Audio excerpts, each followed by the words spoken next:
What up, fam? Welcome to episode 45 of 3 p.m. That's Third Party Minifig. Boom.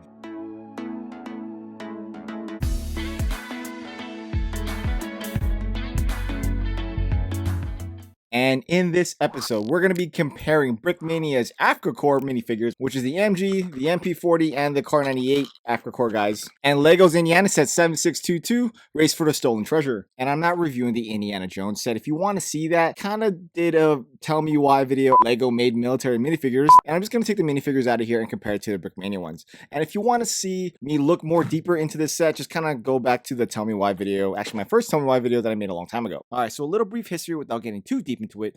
Rommel's Afrikakorps, or DAK, or DAK, or Deutsche Afrikakorps was a German expeditionary force during the North Africa campaign from February 1941 to May of 1943. In early 1941, the Afrikakorps consisted of the Wehrmacht's 15th Tank Division and 5th Light Tank Division. The force was mainly motorized and equipped with desert warfare. The force would see both victory and defeat, from capturing strategic points of the campaign to its surrender on May 11th, 1943. So here are Brickmania's Afrikakorps, or DAK soldiers or troopers, which stands for Deutsche Afrikakorps, in case you want to know what DAK stands for. So let's take the ones out of the set. I already opened the box. I totally forgot that this had a horse in it. Put these back in because I don't need all of it. Instructions.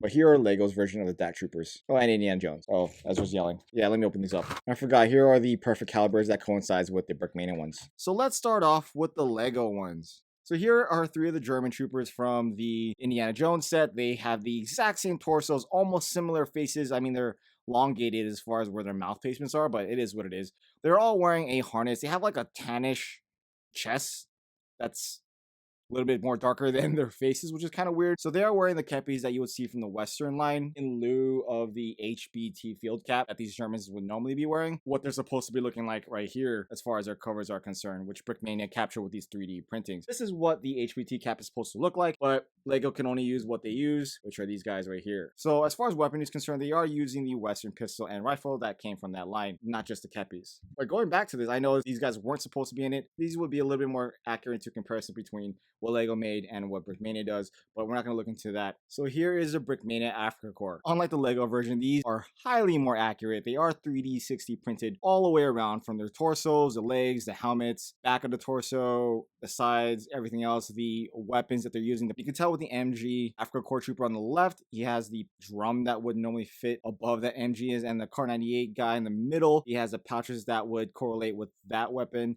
and then the MP40 on the right with the correlating pouches for that weapon as well. As far as the torsos are concerned, they have that color tint that Lando is really good at, with creating that olive drabby feel, that sun faded look that's not entirely clean because they've been out in country for a long time. Even the back of their torsos are all different depending on the type of weaponry that they're carrying. So you can definitely tell that a lot of care was placed into this. Now, I'm only gonna bring one of these guys up here because, well, there's only really one difference between him and the others. If we're gonna compare both of them, Lego version you could currently grab for about $4 to $5 on Bricklink. It's really not that much. With the Brickmania version was $23 per minifigure plus $5 for the perfect caliber. So you're looking around $28, $30 for a minifigure versus the $5 for the Lego version. Now, Lego is pad printed, so there is no texture here. It's stamped ink, whereas the Brickmania version, it's not entirely clean, but they are UV printing, so you can definitely feel texture on the paint job, and then they're not entirely clean with the coloring all the way around because you can't paint every single nook and cranny that you would want them to be. So you do have the original color of the torso still shown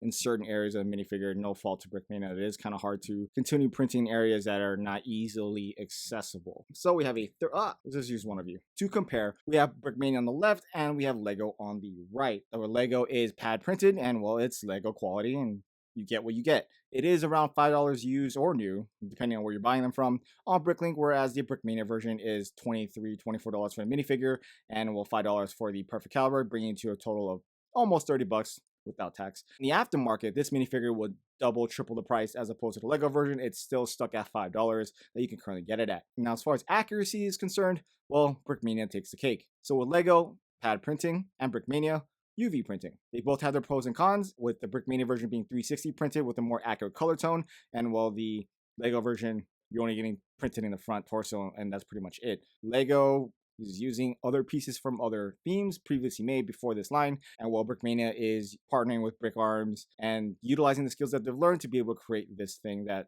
Lego has not done. All right, guys, so comment down below which one you think is the better buy, better value, or better bang for your buck, whether that be the Brickmania version or the Lego version as far as military Lego is concerned. And if you made it with me all the way to the end of this video, give me a thumbs up, a thumbs down, like, comment, subscribe below, and I'll see you on the next video. They're sitting on the stoop, we're not concerned with the views of the Lego group, cause we're the misfit bricks, this is what we do.